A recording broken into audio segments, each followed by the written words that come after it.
নমস্কার বন্ধুরা, RRG cooking চ্যানেলে আপনাদের সবাইকে স্বাগত। আজকে নিয়ে হাজির হয়ে গেলাম রুই মাছের ডিমের একটা দুর্দান্ত রেসিপি নিয়ে। তো চলুন শুরু করা যাক। আমি কড়াইতে জল গরম বসিয়ে দিয়েছি, দিয়ে দিলাম হাফ চামচ হলুদ আর সামান্য একটু লবণ। লবণ হলুদটাকে জলের সঙ্গে ভালো করে মিশিয়ে নেব। মিশিয়ে নিয়ে এখানে দিয়ে দেবো 250 গ্রাম রুই মাছের ডিম।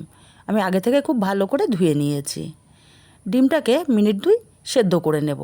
ডিমটা সেদ্ধ হতে থাক, ততক্ষণে মশলা করে নেব। মিক্সচার জারের মধ্যে আমি দিয়ে দিচ্ছি 7-8টা রসুনের কোয়া, হাফ ইঞ্চি আদা, আর দেব বড় সাইজের 2টো পেঁয়াজ কুচি।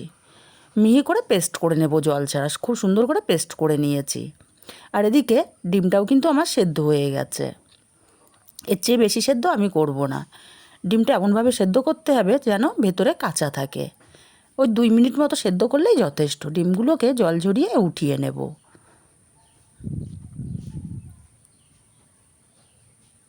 ডিমগুলোকে জল ঝরিয়ে উঠিয়ে নিয়েছি। আমি ভেঙে দেখিয়ে দিচ্ছি একটা, দেখুন ভেতরে কিন্তু একটু কাঁচা আছে। এই রকমভাবে ডিমটাকে সেদ্ধ করে নিতে হবে। এখন এখানে দিয়ে দেব 2টো সেদ্ধ আলু, আমি আগে থেকে সেদ্ধ করে রেখেছিলাম। সেদ্ধ আলুটাকে ভালো করে মেখে নিতে হবে। এবার এখানে দিয়ে দেব একটা বড় সাইজের পেঁয়াজ কুচি, 2টো কাঁচা লঙ্কা কুচি, দেব সামান্য একটু গরম মশলা গুঁড়ো, আর দেব হাফ চামচ হলুদ গুঁড়ো, দিয়ে দেব স্বাদ মতো লবণ, আর দেব সামান্য একটু ধনেপাতা কুচি। ধনেপাতা কুচিটা দেওয়ার দরুন খেতে খুবই ভালো লাগে।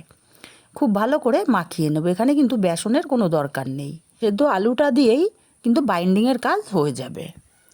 খুব ভালো করে মাখিয়ে নিতে হবে। দেখুন খুব ভালো করে সব কিছু মাখিয়ে নিয়েছি। এখন অল্প অল্প করে নিয়ে আমি কোপ্তার শেপ দিয়ে নেব হাতের মধ্যে। আপনারা আপনাদের পছন্দ মতো ছোটো বড় যেমন খুশি করতে পারেন। আমার একটা রেডি হয়ে গেল। আমি আরও একটা করে দেখিয়ে দিচ্ছি।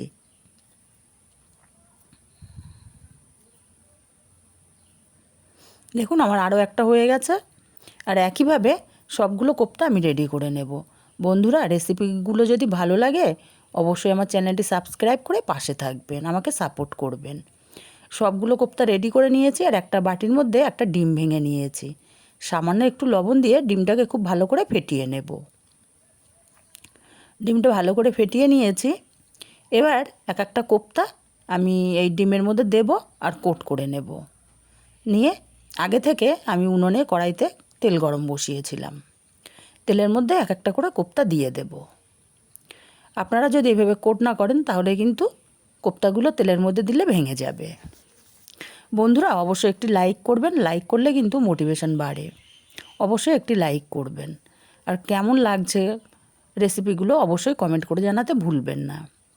এবার তেলটা কিন্তু প্রথমে খুব ভালো করে গরম করে নিয়ে তারপরে একদম লো আছে এই কোপ্তাগুলো ভাজতে হবে, যাতে ভেতরটাও খুব ভালো করে ভাজা হয়ে যায়। যদি হাই ফ্লেমে ভাজেন তাহলে কিন্তু কোপ্তাগুলো ওপর থেকে ভাজা হয়ে যাবে, ভেতরটাকে কাঁচা থাকবে, খেতে ভালো লাগবে না। কোপ্তাগুলোকে উল্টে পাল্টে বেশ সুন্দর কালার করে ভেজে নিয়েছি। এখন এই কোপ্তাগুলোকে আমি তেল ঝরিয়ে উঠিয়ে নেব।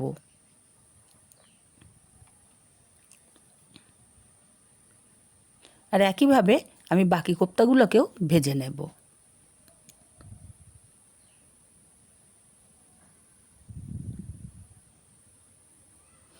বাকি কোপ্তাগুলোকেও আমি উল্টে পাল্টে বেশ সুন্দর কালার করে ভেজে নিয়েছি। একটু সময় নিয়ে কোপ্তাগুলোকে ভাজতে হবে। কোপ্তাগুলোকে উঠিয়ে নেব।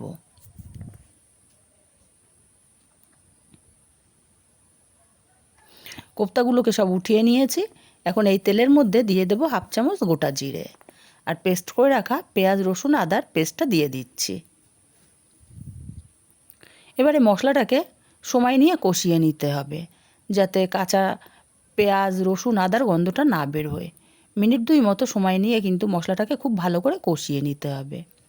মশলাটা কষাতে কষাতে কিন্তু একদমই কমে এসছে, মশলাটা খুব ভালো মতো কষানো হয়ে গেছে। এখন এখানে দিয়ে দেব 2টো টমেটো কুচি, আমি ছোট ছোট টুকরো করে কেটে রেখেছিলাম। সামান্য একটু লবণ দিয়ে দিলাম। দিয়ে এবার টমেটোটা যতক্ষণ না গলে যাচ্ছে ততক্ষণ পর্যন্ত আমি কষিয়ে নেব। কষাতে কষাতে দেখুন টমেটোটা কিন্তু গলে গেছে। এখানে দিয়ে দেবো অল্প পরিমাণে জল, কারণ আমি গুঁড়ো মশলা অ্যাড করব।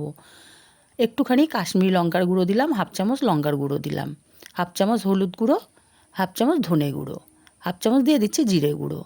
মশলাটাকে খুব ভালো করে কষিয়ে নিতে হবে যাতে কাঁচা গন্ধ চলে যায় আর মশলা থেকে তেল ছেড়ে আসে। মশলাটা খুব ভালো করে কষিয়ে নিয়েছি, দেখেই বুঝতে পারছেন মশলাটা খুব ভালো মতো কষানো হয়ে গেছে। এখন এখানে দিয়ে দেব পরিমাণ মতো জল। আর জলটা আমি এখানে একটু বেশিই দিচ্ছি, কারণ আমি ঝোলটা 2 মিনিট ফুটিয়ে নিয়ে তারপরে কিন্তু কোপ্তাগুলো অ্যাড করব। জলটা দিয়ে খুব ভালো করে নাড়াচাড়া করে মিশিয়ে নিয়ে ফুটিয়ে নেব। ফুটতে শুরু করেছে, স্বাদ মতো লবণ দিয়ে দিলাম। লবণ দিয়ে আমি 2 মিনিট ফুটিয়ে নেব ঝোলটা। ঝোলটা আগে এক্সট্রা ফুটিয়ে নিলে কিন্তু তরকারির স্বাদ ভালো হয়। ঝোলটা আমি খুব ভালো করে 2 মিনিট ফুটিয়ে নিয়েছি। এখন এখানে আমি কোপ্তাগুলোকে দিয়ে দেব।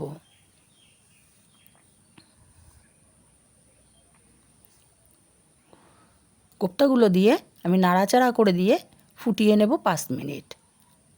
এতে করে কোপ্তার ভেতরে কিন্তু ঝোলটা সম্পূর্ণ ঢুকবে। 5 মিনিট কোপ্তাগুলোকে আমি ফুটিয়ে নিয়েছি। দেখুন ঝোলটা কিন্তু অনেকটাই কমে গেছে। এর চেয়ে বেশি আমি ঝোল টানাবো না। এখন আমি এখানে দিয়ে দেব হাফ চামচ গরম মশলার গুঁড়ো, আর ওপর থেকে দিয়ে দিচ্ছি কিছুটা ধনেপাতা কুচি। নাড়াচাড়া করে মিশিয়ে দিতে হবে ভালো করে। আর তৈরি হয়ে গেল আমার রুই মাছের কোপ্তা রেসিপি। রেসিপিটা কেমন লাগলো কমেন্ট করে জানাতে ভুলবেন না। ভালো লাগলে কাছের আত্মীয় স্বজন বন্ধুবান্ধবের কাছে শেয়ার করতে ভুলবেন না।